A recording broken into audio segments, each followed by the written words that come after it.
Good Thursday morning, and God, I do thank you for the opportunity just to say, God, I thank you. I'm gonna paint a picture, and then I'm gonna share a story. Was at the barber shop, Mop City on 32nd and Moncrief here in Jacksonville on Monday, and was there not to get a haircut, just spending some time because I had earned the right, did what I needed to do, so did that. So I'm sitting there, and there was a mature woman who came in, and I'm assuming she brought her grandson into the barbershop to get his haircut. I'm sitting, there's a seat between me and her. I'm sitting in my seat. Two other barbers in there. One of the barbers that I was talking to directly was cutting her grandson's hair.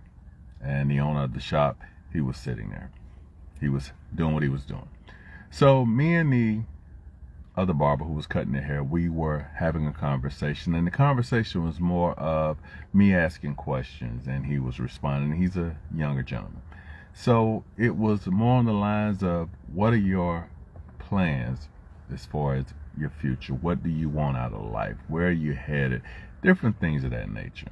And in the midst of the questions that were being asked and he was responding, I would continue to ask questions, and there was a reason for it. There's a method to the madness, and that one reason, we're in a place and time where, as people of color, we may be put in a place where we're going to be questioned, and before you allow yourself to be pulled in a direction of getting out of character, deal with the stresses of it with dignity.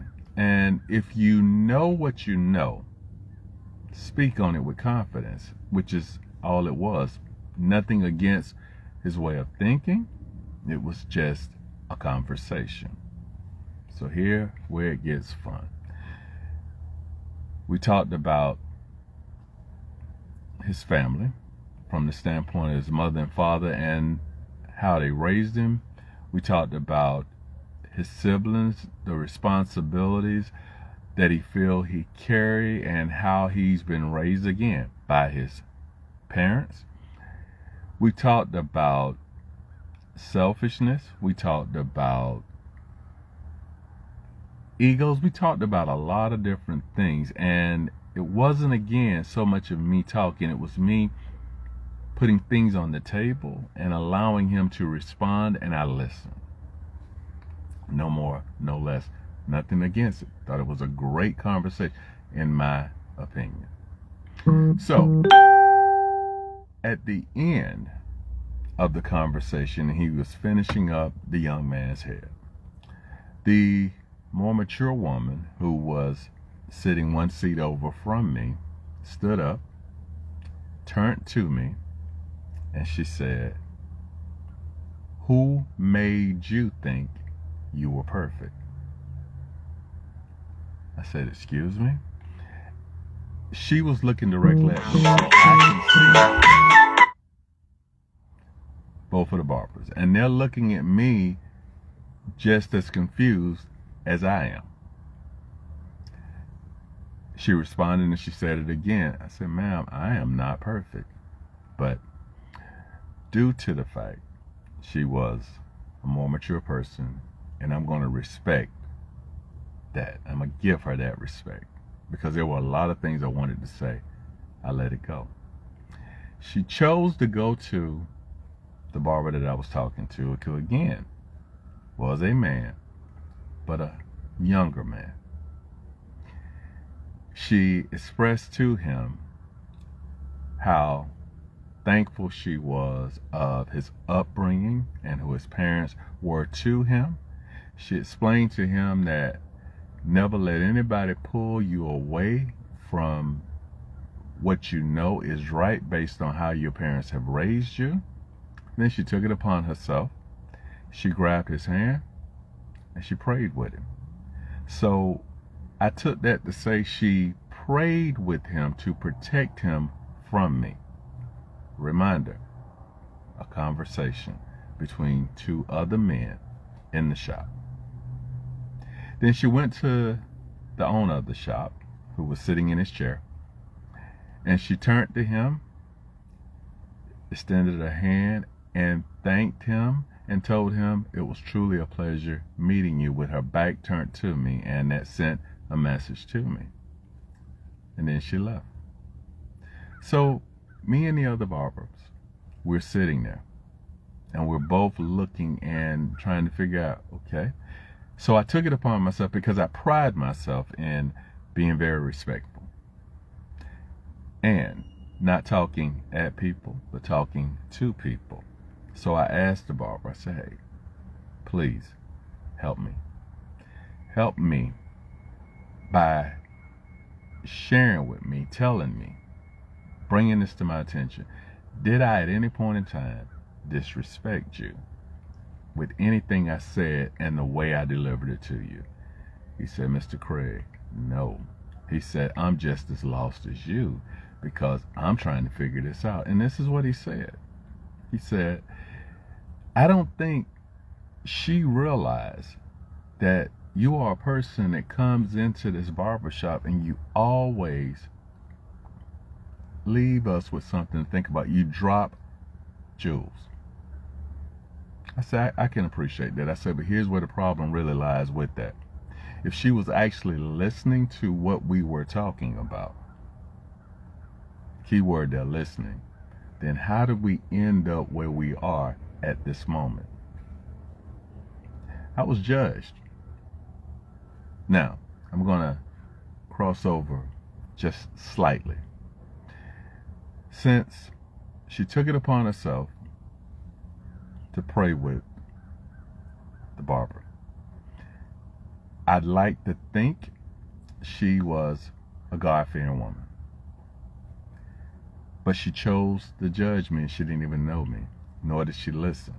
And then she did something. Again, this is only my opinion.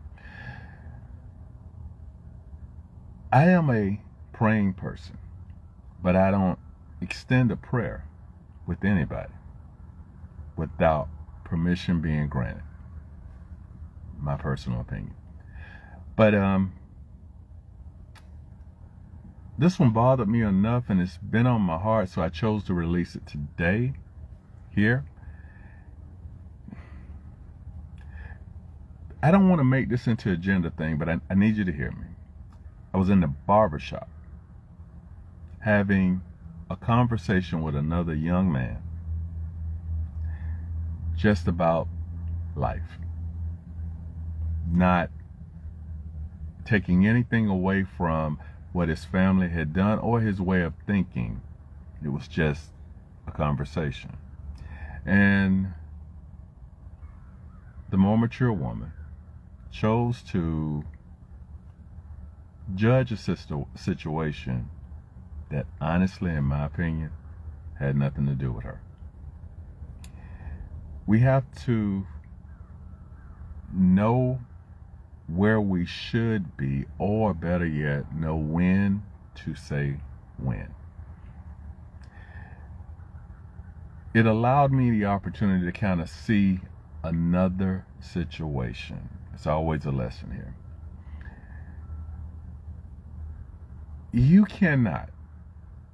I cannot raise a young lady to be a woman, and a woman cannot raise a young man, to be a man. So it comes a time sometime when we have to take a step back, and just because you don't agree or can't see what's happening doesn't mean it's wrong. It just means it's not your lane. My apologies for holding you as long as I did today, but I needed to get rid of that. And my hopes are this could actually help someone. And before I let you go, I want to give this story. Again, this is the barbershop. This is what we do there. We were having another conversation a couple of weeks back, and a mature woman came in and she listened to the conversation. Then she became a part of the conversation.